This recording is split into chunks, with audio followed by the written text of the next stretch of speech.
Hello and welcome to the program. This is Moneyline with me, Nancy Naji. Thank you all for joining us again today. Today on the program we have a very special guest.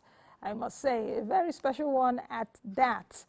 You will be watching the interview that I had just a couple of hours ago with the First Lady of the Republic of Namibia, Madam Monica Geingos. She is the First Lady of the Republic of Namibia. Just before she assumed the role in 2015, she has extensive corporate experience, about 15 years as a businesswoman.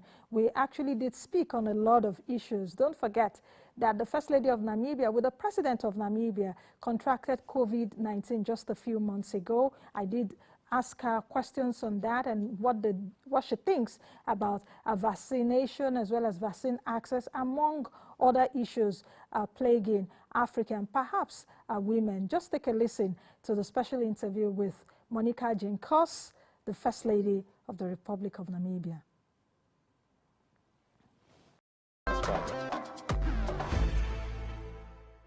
So let me start with the first question, because the question of COVID. We're glad that the president and you, of course, have recovered from COVID-19. How do you think that Africa has handled this COVID-19 pandemic and the issue about vaccine access? What is your message for Africans who are adverse to taking the vaccine? Who are what, the vaccine? Yes. Yes. What is your message to Africans that are adverse, that are vaccine hesitant? So there's two conversations. There's the conversation of accessibility of vaccine, and there's the conversation of vaccine hesitancy.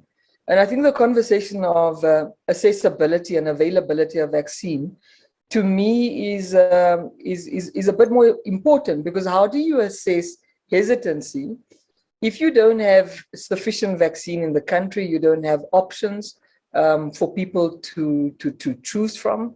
If in the rural areas, we also may be struggling for distribution. So I think we need to fix this whole vaccine apartheid where Africa has really struggled.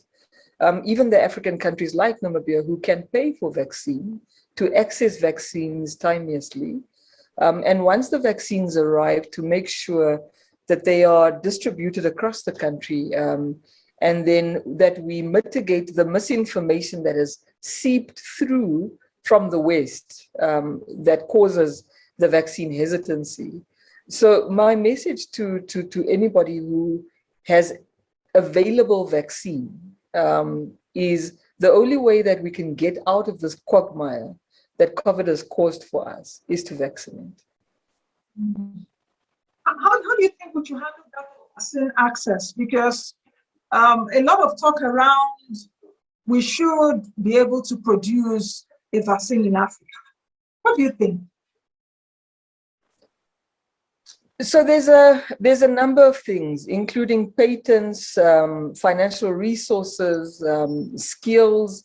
So if we were producing many vaccines before COVID, then this would be an easier discussion. Mm-hmm. I think it's a wake-up call that we do need to be a little bit more self-reliant. I mean, given how many vaccines our continent requires, it is an outstanding conversation why we're not producing from our side. But we can't pretend as if the global pharmaceutical companies have ensured a level playing field where it was easy for the continent to do that.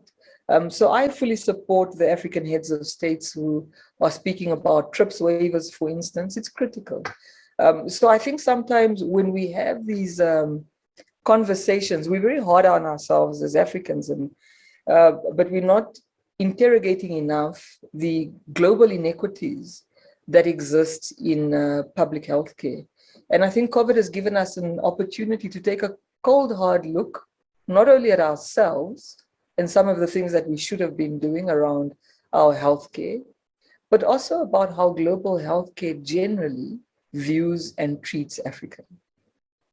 You know that this COVID pandemic has caused a lot of economic setbacks, you know, not just for developed nations. The effects are even more devastating for developing countries that we have in Africa.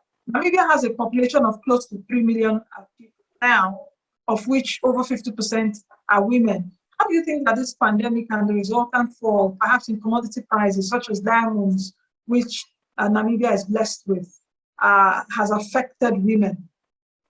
So for context, we as Namibia experienced the commodity downturn already from around 2016. So if I remember correctly, we already started seeing a contraction in our economy in 2016. Actually, I think it was 0% growth in 2016. 2017, it was -1%. Come 2018, Nancy, what we started to see, there were these green shoots of our economy coming to recovery out of a recession that was exacerbated by a drought. Come 2019, disaster strikes. As our economy was starting to pull itself out of a recession, COVID hits us. Our 2020 stats are that we've seen the biggest contraction in our economy since independence 31 years ago. So it's catastrophic for us economically, and there's a long path to economic recovery. But what this means for women, and again, let's take a step back. The position of a woman in a recession, whether it's triggered by a commodity downturn, whatever it's triggered by, commodity downturns, economic recessions, they result in increased levels of violence towards women. Domestic violence goes up, gender-based violence in general goes up in times of economic recession. Now imagine an economic recession that was triggered by a commodity downturn and an extensive drought that is exacerbated by a public health crisis as severe as COVID, which caused lockdowns. What that means for women from a personal safety perspective is that every single crime in a country like Namibia during our lockdown went down. The only crime that went up was sexual violence, rape specifically. Domestic violence went up. So the personal safety of women and the trauma that accompanies that is unquantifiable. It's also not something that you get over in a year or 2 years. Any person who has experienced sexual violence, domestic violence, the trauma that comes with it, that's something that you live with, that you have to deal with. And there are economic consequences attached to that. Further than that, when we go into the economic sphere, we must look at the kind of roles that women play generally. So normally in countries, especially in our countries, women are the ones with employment and economic livelihoods that are not secure. In a time of lockdown, it's the woman on the side of the street selling roasted meat who can't trade her wares. It is the woman who's a domestic worker who can no longer go to her employer's house because the government has declared a strict lockdown and no place of employment can operate. If you look at unemployment and people being laid off from their jobs, a woman has double jeopardy there. If it's not her being laid off from her employment, it's her husband. And if he's laid off and he doesn't know how to deal with his pressures of being unemployed, her personal safety, we go back to the issue of gender-based violence, because again, we know these are the triggers. So it's so multifaceted about how this affects us. We know of women who had to leave their employment in order to play caregiving roles for partners who were ill and continue to be ill because of the long effects of COVID. So I think the setback that COVID has for women is unquantifiable going forward. What it's done for our place in the workplace, what it's done to our purse, our collective purse, and our economic livelihood is quite severe. With what you've just said, are there some specific steps that perhaps Namibia has taken with respect to perhaps gender equality in the economic space, educational, political sphere, for example? Are there some specific steps? And perhaps Yes. also other steps that were taken even during the lockdowns to help ameliorate the sufferings of perhaps women? So government really did a lot there. So there was what they called a stimulus and relief package, which amounted to about 8.1 billion. And I'm trying to quickly quantify that in my head, what that means in US dollar terms. That's probably about 8.1 billion is about 550 million US dollars. Which was directed to businesses, households, and trying to also do cash acceleration. So what government then did is they would then start paying entrepreneurs quicker.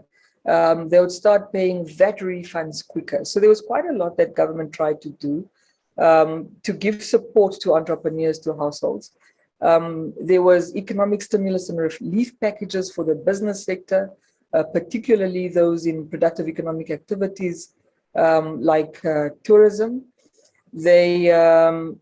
I'm trying to think of all the things. There were wage subsidies for hardest hit sectors, so that these sectors could avoid retrenching their employees, particularly again in the tourism, hospitality, travel, aviation, construction sectors.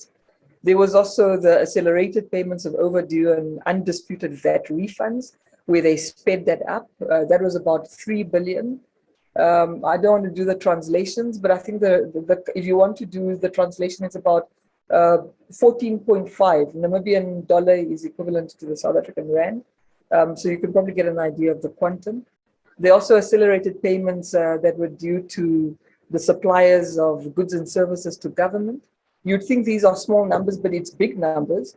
And in a way, I think we shouldn't allow the invoices of entrepreneur and businesses who provide goods and services to government to pile up, or VAT refunds to pile up, because that's money that's sitting in the fiscus that should be out in the economy. And I think COVID taught us the lesson: pay people what is due to them quickly, who've supplied you or who you owe VAT to, because that way you have more money circulating in the economy.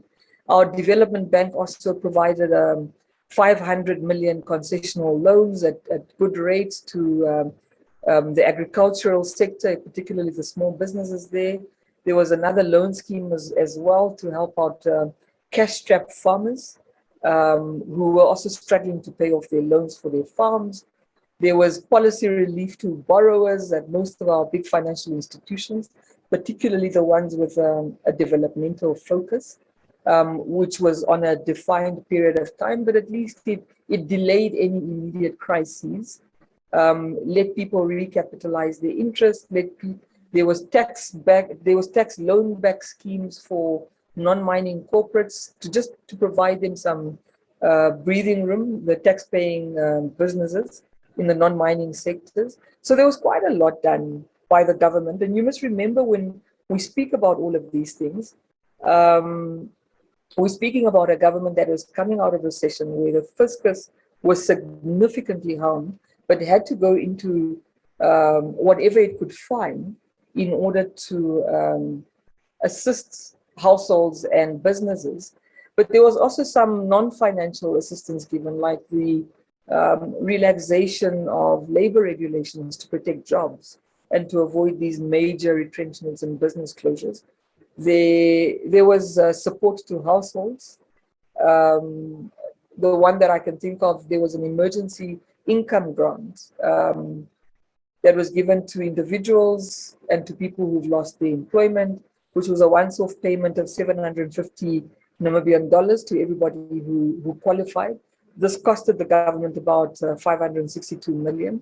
So there was quite a lot of measures. Were there measures specific to women? I don't recall that, but I do know, for instance, in these kind of subsidies, like the municipalities were supported by a government to have water subsidies, where nobody's water was cut off, people who couldn't pay.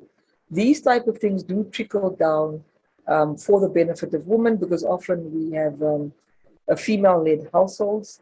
The 750 individual grants will trickle down primarily to women, because they were the ones who mostly qualified in the criteria that was provided. So I think that when we deal with crises, we often forget that many, if not all crises, have a gendered nature, and you must be specific in your interventions to cater for the gendered nature of how crises impact different citizens.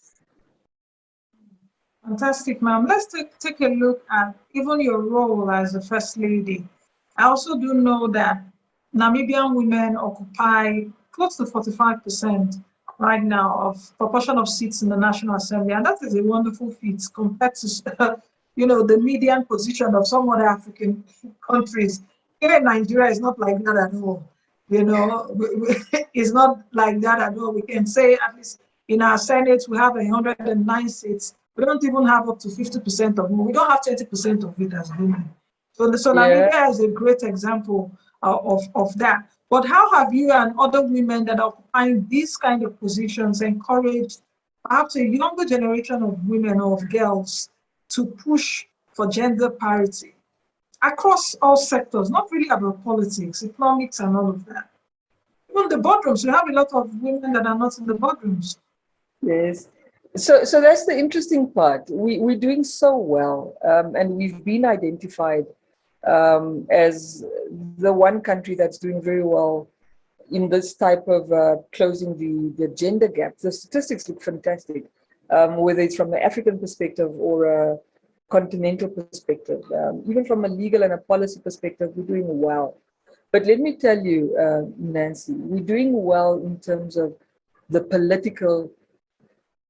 the inclusion of women in the political sphere. There's many things that governments can learn from the private sector, but this is a space where the private sector has to learn from the political space.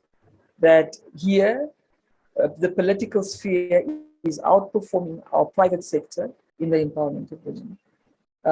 So there is a lag there. So the private sector has to catch up to the exceptional work that government has implemented in making sure that women are provided the same opportunities. One thing that I'm especially pleased from, in both our ruling and our opposition parties, we have a lot of young women under the age of 30. We've got a number in the ruling party and in the opposition parties, a number of young women under the age of 25, for instance. I suspect that Namibia has the youngest female parliamentarian. Her name is Patience Masua, Yes. Honorable Patience Masua. She's 22 years old, if I'm not mistaken. Then I also suspect we've got the youngest minister on the continent as well. So she's obviously a parliamentarian, but she's also the deputy minister of ICT. And the opposition also has very dynamic, outspoken, go-getter female parliamentarians. And I think that's a huge credit to where we need to go. But Nancy, I want to point out something as well. The way that Namibia managed to leapfrog other countries in closing the gap with female representation in parliament was not through a decision of the government. It was through the decision of the ruling party that implemented a 50-50 quota system in its parliamentary list when it went to its internal congress. Now, the significance of this, so they then applied not only 50-50, but they also applied zebra, meaning for one man, there must be one woman underneath him. So there would be a list of male candidates, a list of female candidates, and then you take whoever got the highest score on the male list, they come there. Whoever took the highest scores on the female list, they come second. Then the next person who got the highest on the male list comes third, then the next female comes fourth. And that to me was a huge eye-opening experience, how a non-state actor can effect the kind of consequential reform that impacted our parliament so consequentially. So we almost doubled our female representation in parliament as a country because of the actions of one political party, which then begs the question, we should take that example and make it apply across the board to all political parties in the country to adopt the same principles. Because the logic doesn't break between political parties. Women should be given the same opportunity as men. This isn't a political question. This is a question of logic. There is no way that you build a country, there's no way you build a nation when you leave anybody behind, whether it's on the basis of gender, whether it's on the basis of ethnicity, whatever basis. You simply cannot leave any citizen behind when you're building a nation. So I really want us to sit and reflect on how consequential quotas can be in making us speed up to meeting our targets. And I say this intentionally, Nancy, because when we look at the pace of female participation in the workplace and in politics, there has been growth in the last 20 years, but it's so slow that UN Women is calculating that it will take us more than 100 years to reach gender parity. It makes no sense. So obviously we need ways to expedite the time it's taking us to include women. And I think quotas has certainly worked in the Namibian context. And this is how you breathe life into policies. The policies of women empowerment is certainly part of our policies and regulatory space, but it's not often reflected in the realities. And the quota system worked exceptionally well. Now, as we come to the end of this interview, because we just have a few more minutes, I would like to ask you about your One Economic Foundation, as well as the President's war on poverty and inequality in Namibia, and also just to pause there with the pledge in 2020. When I read it, I read you made a pledge to give all your wealth, estimated at $3 million. I don't know if you are wealthier than that now, to charity. So can you speak to me about what influenced that decision? Are you still standing by it, as well as your One Economic Foundation and what the President is doing against poverty? I've entrenched it into my will, into my estate. So I stand by it. I stand by it because I strongly believe that inheritance is one of the biggest drivers of inequality. And I'm sensitive to this conversation because Namibia is the second most unequal country in the world, second only to South Africa, when it comes to income inequalities. And it's got a lot to do with our shared history of apartheid. And one of the drivers of this inequality is inheritance. So when you have privilege, when I stand at schools to motivate young people in rural areas whose parents have nothing, and I go and tell them, all you need is a good education in order to be successful in life, why should I exempt my own children? Why should I not then give my children a good education and expect them to be successful? So I want to practice what I preach. And I do believe if I can do a couple of things, and if you don't mind, Nancy, I want to take you through them. If I, as a parent, can protect my children from harm, particularly my daughter, to make sure that no harm comes upon me, because I know the toll that trauma has, particularly untreated, undiagnosed trauma on young girls has. I need to protect my child from traumatic events. I need to build their confidence that's associated. That's my role as a parent. I need to make sure they get good education. I need to make sure that they are hardworking and they've got the right attitude towards life. And if I'm telling other people's children that these are the ingredients for success, surely it should apply to my children as well. So I don't want to be someone who inadvertently perpetuates the very system that makes me so deeply uncomfortable. I'm already deeply uncomfortable that there's such a gap between my asset base and that of the average Namibian. how then do I sleep knowing that I'm going to perpetuate it? And in Namibia, it's aggravated by the fact that we don't have an inheritance tax. We don't have a donations tax. We don't have a capital gains tax. So everything that I have will transfer straight to my children, tax-free, without them having done anything in particular to grow the economy. If I'm lucky, my children will be responsible, they'll create businesses, they'll participate in the economy. So to me, it's about, I don't believe that inheritance helps us with inequality. I think it worsens it.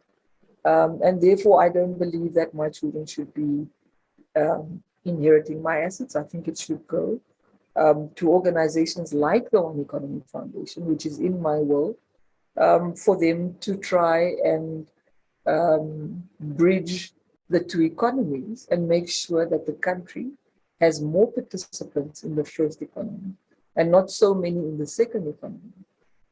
Because at the end of the day, Nancy, we can be as wealthy as we want in our countries, whether it's Nigeria or Namibia. But what is the point of being wealthy when I have to hire private security so nobody kidnaps my parents and asks for ransom? If I have to build walls so high to keep my fellow citizens out of my house because they feel, let me break in so I can at least have bread to feed my family. So what is the point of having all these huge capital returns when the social return is so low? You won't have the opportunity to enjoy your money. So I would rather earn lower capital returns, higher social returns, where there's a level of stability, security, and predictability in the country that I live in. I do not want to become a refugee. I do not want to live in a country that's unstable, where I have to go to other countries in order to live life. I'll always be a stranger in somebody else's country. I want to live in my country. So I have to play my role in making sure that the social and economic fundamentals of the country that I live in is sustainable and works for everybody and not just for me. Your Excellency, it's just a nice place to leave this conversation. I wish I could continue. You know, you're such a delight to speak with. I wish I can have you on my TV show live one day in Nigeria. Thank you very much, Ma'am. I appreciate you. Thank you very much. Extend our greetings to His Excellency. We hope to have you one of these days open the Congress for us. Let's work for it next year. Bet you he can open for us. To be nice to have you open. I love your spirit, your optimism, and your never say die attitude. I love it. Thank you very much, ma'am. Thank you. I appreciate it. With support from people like you, the sky is our limit. Thank you very much, ma'am. Thanks, Nancy. I love you, ma'am. Take care. Take care. I love you too. Bye. God bless. Bye. Welcome back. I hope you all had a wonderful session with, of course, the First Lady of the Republic of Namibia, quite incisive there. Just like she said, it was a deliberate action by the Republic of Namibia to engage women, you know, to include women. I think that's something Nigeria has to learn. All right, let's quickly take a break. And when we come back from the break, the program continues. To stay.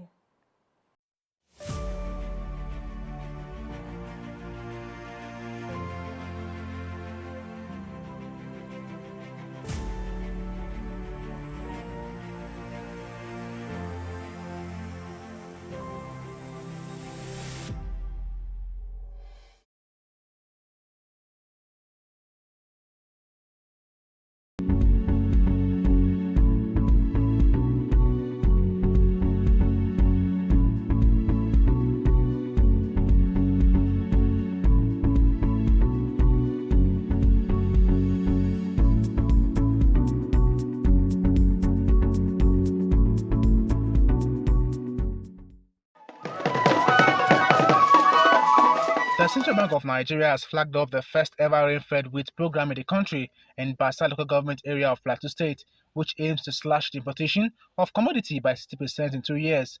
The initiative is also expected to save the country $2 billion annually in foreign exchange. Following the success of the Anko Boras program, the US Bank decided to extend the gains recorded in the rice and maize value chains to wheat production.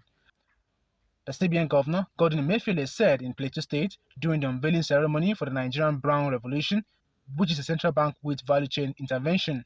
He said that the wheat initiative will assist over 150,000 farmers and that the objective was to eventually eliminate wheat importation or reduce it to a minor component to the country's total food import expenditure. The scheme, which is expected to address the impact of wheat importation and foreign exchange, the CBN governor was represented at the event by Edward Adamu.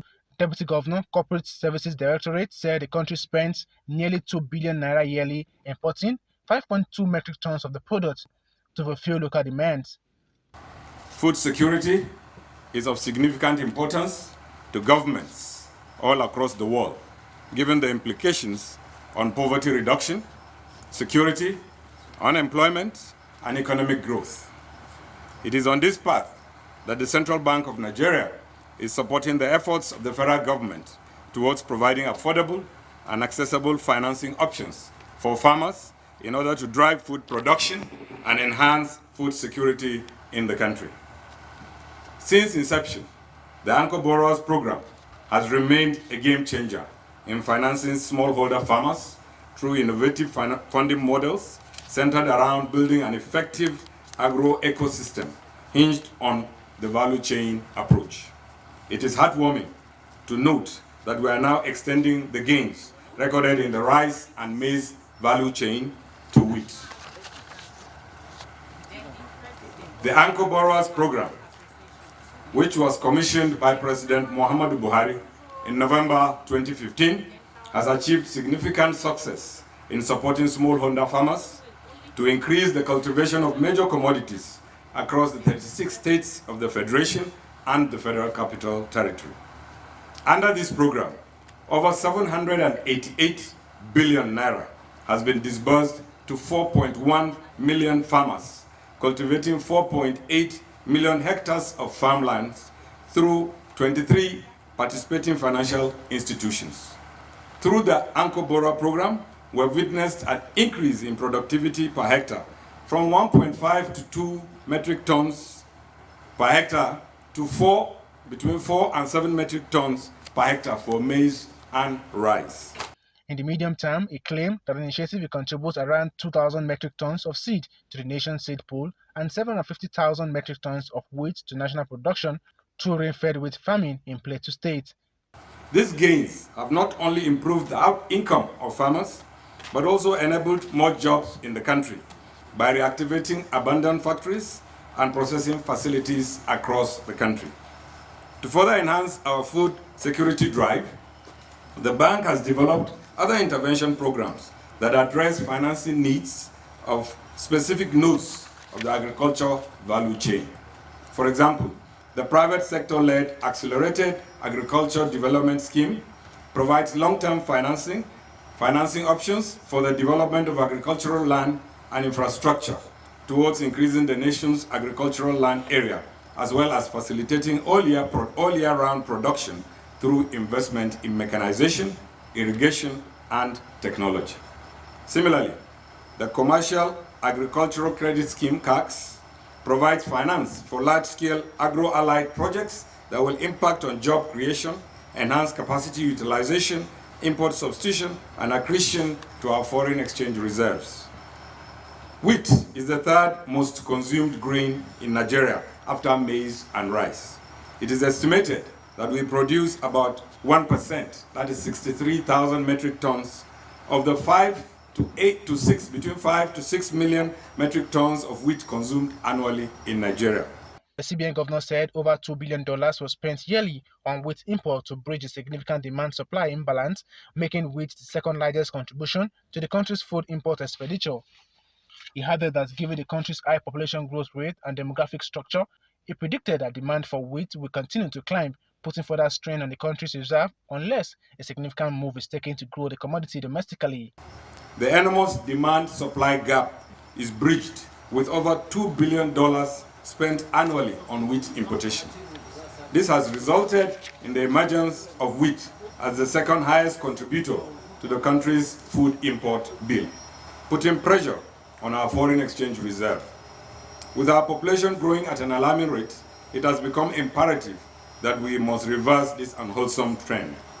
Over the years, it has been observed that challenges to the successful cultivation of wheat in Nigeria are centered around low-yielding seed varieties available locally and poor agronomic practices. This has consistently led to low productivity, making wheat unappealing to farmers and unattractive to private sector investment. In an effort to improve wheat production across the value chain and to achieve self-sufficiency in wheat production, the Central Bank of Nigeria added wheat to the focal commodities to be financed under the Anchor Borrower Program. Our collaborative efforts with other stakeholders have culminated in the gains being witnessed today, amongst others. Emefiele also noted that the availability of low-yielding seed variety locally, as well as poor economic practices, had hampered successful wheat cultivation in the country over the years, resulting in low productivity and making wheat production unappealing to the farmers and unattractive to private sector investment. He went on to say that the CBN chose to add wheat to the list of key commodities to be supported under the bank's agricultural intervention programs in order to shift the narrative and leverage local production to bridge the demand-supply imbalance in the nation. He emphasized that improved seed varieties were the foundation of any crop production process, noting that the country had made progress in acquiring high-yielding varieties from Mexico with a potential average yield per hectare of 5 to 7 metric tons compared to 0.8 to 1.8 metric tons for previously cultivated varieties. In an effort to improve output of wheat in the country, we have acquired high-yielding varieties of wheat seeds from Mexico, which are suitable for cultivation in several parts of the country. These seeds will help to improve average yield per hectare to between 5 and 7 metric tons from 0.8 to 1.8 metric tons per hectare average yield with our local variety. The two-pronged approach of seed multiplication and grains production will help to sustain the propagation of the seeds and guarantee the availability of high-yielding seeds to our esteemed farmers. Our overarching strategy for the wheat value chain include 1. Ensuring availability of high-yield seeds for financing seed multiplication and establishment of seed ripple centers. 2. Expanding land under cultivation for wheat to a level that can meet the nation's demand through collaboration with state governments and relevant federal agencies. 3. Pursuing strategic collaboration with key stakeholders in the wheat value chain for sustained local production.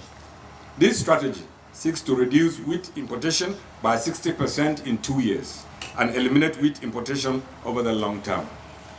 Today's event is auspicious in a lot of ways as it heralds the commencement of our Brown Revolution journey, which is our mantra for repositioning wheat production in Nigeria. It is also the first major wet season wheat production in Nigeria, with over 700 hectares under cultivation here in Kwal, Kassa, Jol, Kafi Abu and Sob in Jos, Plateau State. While the short-term implication of this will result in the addition of over 2,000 metric tons of wheat seeds to our national seed stock, the country over the next year will be able to add 750,000 metric tons of wheat annually to its output through rain-fed wheat cultivation in Plateau State, Mambila in Taraba State, Obudu in Cross River State.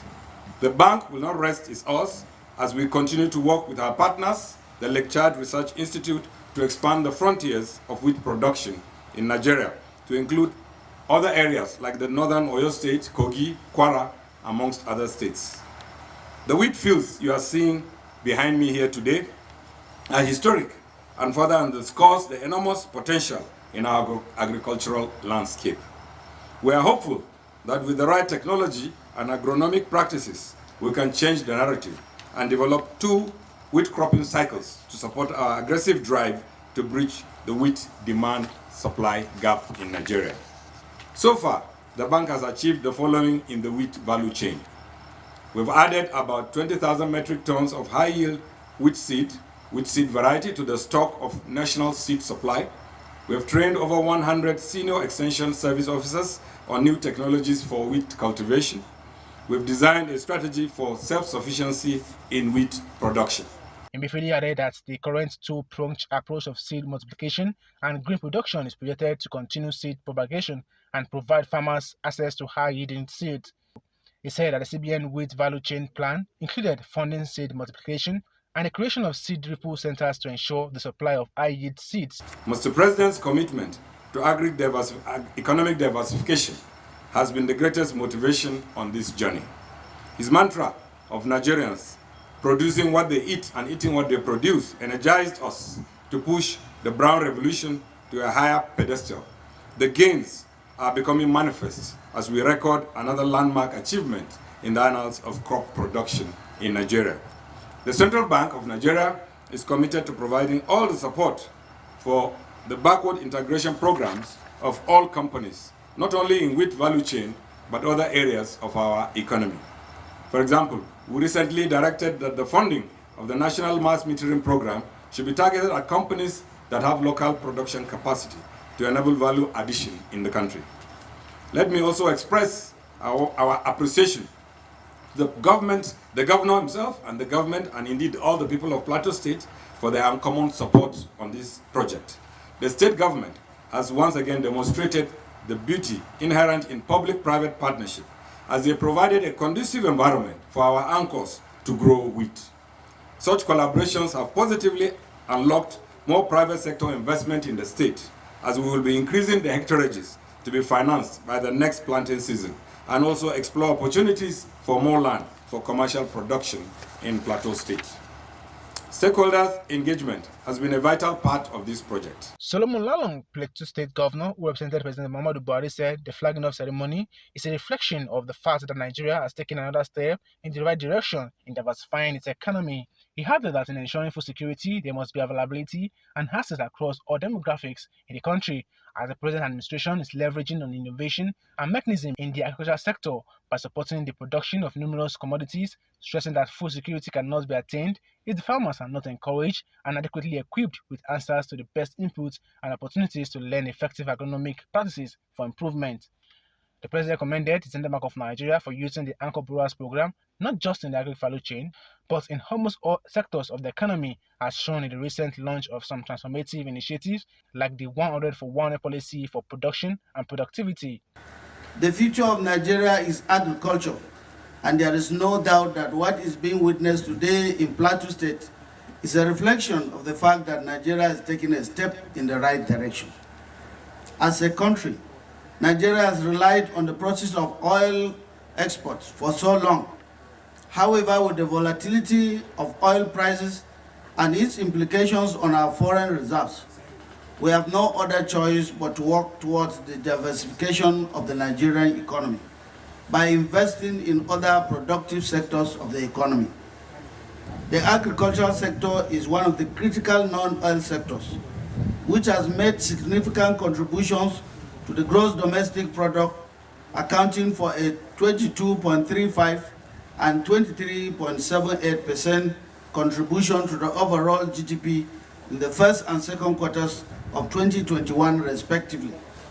It was also instrumental in supporting the emergence of our economy from the recession in the second half of 2020, following the COVID-19 pandemic.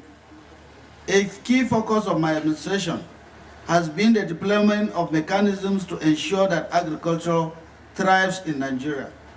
In fact, one of the key elements of the Economic Recovery and Growth Plan, ERGTP, is to significantly grow the economy and achieve maximum welfare for the citizens by ensuring food and energy security. The Anchor Borrowers Program, managed by the Central Bank of Nigeria, is one of such mechanisms. It is designed to ensure that farmers are guaranteed a ready market for their output and also facilitates finance for players in the next step of the value chain, the millers to produce. Similarly, the Agriculture for Food and Job Plan, a collaborative effort between the Federal Ministry of Agriculture and Rural Development and the Project for Agricultural Coordination and Planning, which targets 2 million farmers, has aided smallholder farmers in the cultivation of locally grown crops. The attendant benefits of these agricultural initiatives to the nation cannot be overemphasized, as its glaring impact was felt in the wake of the global pandemic, when borders were closed and the importation of food items was nearly impossible. It is important to stress that Nigeria currently spends over $2 billion on the importation of wheat annually, one of the key contributions to the nation's huge foreign import bill. This is because millers have had to resort to importing wheat to meet the huge demand for wheat byproducts. Wheat cultivation, similar to rice, has the capacity to thrive in Nigeria due to the tropical climatic conditions. Currently, wheat is cultivated in many northern states, particularly in the dry season, due to the high heat tolerance of the seed utilized by farmers. It gives me great pleasure to note, as we have witnessed here today, that wheat can also be grown in the wet season in Plateau State. Research also shows that it can be cultivated in other plateaus in the country, namely Gembu Plateau, Taraba State, and Obudu Plateau in Cross River State. I urge these other states to take advantage of this opportunity and key into the initiative. Distinguished ladies and gentlemen, one legacy this administration desires to bequeath before leaving office is zero importation of wheat. To that effect, we'll work with all stakeholders to ensure this objective is achieved in the most impactful way for the Nigerian economy. The federal government is committed to the continued support for the agricultural sector to ensure sustainability of food security efforts, contribute to foreign reserve accretion, and ultimately support the growth of the Nigerian economy. The private sector is also encouraged to key into agricultural financing initiatives provided by the CBN and other government agencies. Ladies and gentlemen, with this ongoing initiative, we will no doubt attain self-sufficiency in wheat production, attract more players to the wheat value chain, and foster job creation in Nigeria. At this juncture, I would like to commend the Governor of the Central Bank of Nigeria, Mr. Godwin Emefiele, and his tireless team for their effort, not just in the agri-value chain, but in almost all sectors of the economy, as shown in the recent launch of some transformative initiatives, like the 100 for 100 policy for production and productivity. The president of Wheat Farmers Association, Salim Mohammed, said before now the association was being neglected, but with the stride of the Central Bank of Nigeria in repositioning the association with its intervention, it will improve cultivation and productivity. We are very delighted to be present here, to be witness here, and to see the transformation that the Central Bank of Nigeria is doing under this brown revolution. This is a very giant stride step forward. Initially, we've been saying that wheat is a political crop in this country. That's why we have been neglected. But now the scenario is changing over time. By this very inaugural and plugging up of the 2021-22 season, dry season farming, we are absolutely confident, absolutely sure, and absolutely committed to wheat farming in this country. A lot has been said by both the representative of the CBN governor and the other speakers. I don't want to repeat and go back to what has been said earlier. That's why I folded my paper and declined not to go through it. I'll just take a bit of a time to assure Mr. President and the CBN governor that we are ready and prepared to go into the dry season farming this season. We have the land cleared, prepared. We have the farmers that are willingly waiting to receive the inputs for this production season. Commissioner for Agriculture, Plateau State, and the Executive Director of the Lakeshore Research Institute explained that due to Central Bank of Nigeria interventions, Plateau State have been able to multiply over several hectares of rain-fed seed in Nigeria. They, however, appreciated the federal government of Nigeria and the Apex Bank for the laudable stride by creating an enabling environment for agriculture to strive. We are happy that Plateau State have something to showcase to the world today by the privilege given to us to have the capacity to produce wheat, both for the rain-fed and also for the dry season. This is the first time in Nigeria that we are having this kind of demonstration. And for the mandate given to me as a Commissioner of Agri to ensure that we explore all the possible opportunities in agriculture and ensure we transform them to concrete reality. Today, sir, I want to say your effort, your commitment has paid off. The whole world is watching today because we are moving agriculture to the next level. I want to use this opportunity while welcoming you also to appreciate the Lakeshore Research Institute. We started collaborating with them like jog as a silent occupation. But today, by the grace of God, we have enough evidence to showcase what we have in Plateau State. I want to also use this opportunity to thank the Central Bank for coming in to intervene based on the potential we have in as long as Plateau State is concerned. For the intervention on wheat project is something that is highly commendable. And as a Commissioner of Plateau State, I want to say we are grateful for all the intervention in the area of seed, providing seed, improved seed to our farmers, in the areas of providing facilities under the ANCO program. I want to say that Plateau State will key in to ensure that all the available windows provided by the Central Bank in order to move agriculture from the brown agriculture to green agriculture receive the maximum support. Here in Plateau State, we had multiplied up to 700 hectares of rain-fed wheat seed in Nigeria, which is laudable. Ladies and gentlemen, permit me to tell you from the deep heart of myself that rain-fed wheat in Nigeria is realistic, just like the rain-fed wheat we are seeing today. This rain-fed wheat can be grown not only in Plateau State, in 3 highlands of this country. And these are the Gembu in Mabla Plateau, Plateau State, and Obudu in Cross River State. From the variety you saw here now, this is Noma Bullock, which was brought from Mexico. It has been released in this country. This variety is a dual purpose. We can use it for rain-fed, we can also use it for irrigated wheat.